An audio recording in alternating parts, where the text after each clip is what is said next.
Hi hello ನಮಸ್ಕಾರ guys. So bachelors cooking part 1ಗೆ ಸ್ವಾಗತ ಸುಸ್ವಾಗತ.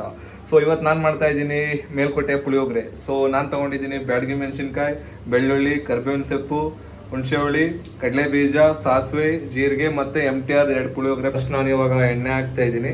3 ಟೇಬಲ್ ಸ್ಪೂನ್ ಅಷ್ಟು ಎಣ್ಣೆ ಹಾಕಬೇಕು. ಸೊ ಇವಾಗ ನಾವು ಜೀರಿಗೆ ಸಾಸಿವೆ ಆ್ಯಡ್ ಮಾಡ್ತಾ ಇದ್ದೀವಿ. ಲೈಟಾಗಿ ಹಂಗೆ ಹುರ್ಕೋಬೇಕು. ಅದಾದ ತಕ್ಷಣ ಕಡಲೆ ಬೀಜ ಹಾಕಬೇಕು. ಇವಾಗ ಕಡಲೆ ಬೀಜ ಹಾಕ್ತಾ ಇದ್ದೀವಿ. ಇದನ್ನು ಲೈಟಾಗಿ ಬ್ರೌನಿಶ್ ಬರೋವರೆಗೂ ಫ್ರೈ ಮಾಡ್ಕೋಬೇಕು. ಮತ್ತು ಕಡಲೆ ಬೀಜನ ಫ್ರೈ ಮಾಡ್ಬೇಕಾದ್ರೆ ನಾವು ಗ್ಯಾಸ್ನ ಲೋ ಫ್ಲೇಮಲ್ಲಿ ಇಟ್ಕೋಬೇಕು. ಸೊ ಏನಕ್ಕಂದರೆ ಕಡಲೆ ಬೀಜ ಫುಲ್ ಬ್ಲ್ಯಾಕ್ ಆಗಿಬಿಡುತ್ತೆ, ಇಲ್ಲ ಅಂದರೆ. ಮೆಣಸಿನ್ಕಾಯಿ, ಬೆಳ್ಳುಳ್ಳಿ, ಕರ್ಬೇವಿನ ಸೊಪ್ಪು ಎಲ್ಲ ಆ್ಯಡ್ ಮಾಡ್ತಾ ಇದ್ದೀವಿ.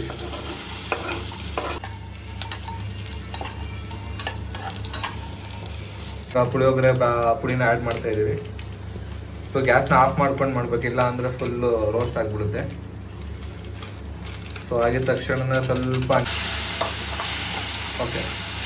ಸೊ ಎಲ್ಲ ಆದಮೇಲೆ ನೀವು ರುಚಿಗೆ ತಕ್ಕಷ್ಟು ಉಪ್ಪು ಹಾಕೋಬೇಕು. ಸೊ ಇವಾಗ ಉಪ್ಪು ಹಾಕ್ತಾನೆ ಇವನು. ಪುಳಿಯೋಗರೆ ರೆಡಿಯಾಗಿದೆ, ಅನ್ನನೂ ರೆಡಿಯಾಗಿದೆ. ಸೊ ಮಿಕ್ಸ್ ಮಾಡಿಬಿಟ್ಟು ನಿಮಗೆ ತೋರಿಸ್ತೀನಿ ಯಾವ ಥರ ಇದೆ ಅಂತ. ಸೊ ಅನ್ನ ರೆಡಿಯಾಗಿದೆ. ಸೊ ಇವಾಗ ಅನ್ನಕ್ಕೆ ಮಿಕ್ಸ್ ಮಾಡ್ತೀವಿ. ಮಿಕ್ಸ್ ಮಾಡ್ತಾ ಇದ್ದೀವಿ.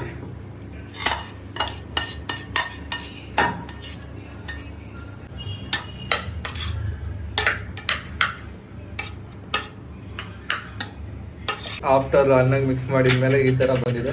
ಟೇಸ್ಟ್ ಉಪ್ಪು ಕಮ್ಮಿ ಆಗಿತ್ತು, ಮತ್ತೆ ಆ್ಯಡ್ ಮಾಡ್ತಾ ಇದ್ದೀವಿ. ಪುಳಿಯೋಗರೆ ರೆಡಿ.